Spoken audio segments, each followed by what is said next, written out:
يوم يكشف عن ساق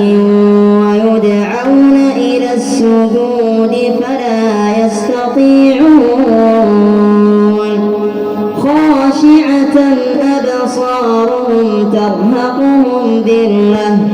وقد كانوا يدعون إلى السجود وهم سالمون فذرني ومن يكذب بهذا الحديث سنستدرجهم من حيث لا يعلمون وأملي لهم إن كيدي متين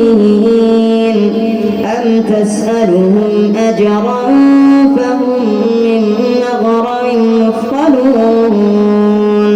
أم عندهم الغيب فهم يكتبون فاصبر لحكم ربك ولا تكن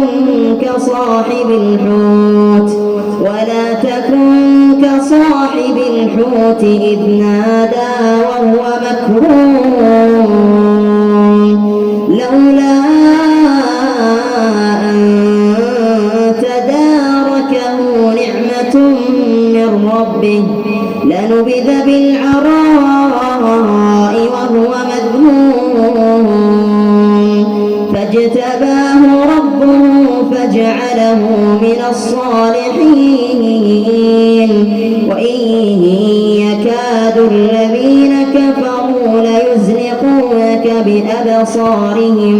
ليزلقونك بأبصارهم لما سمعوا الذكر ويقولون إنه لمجنون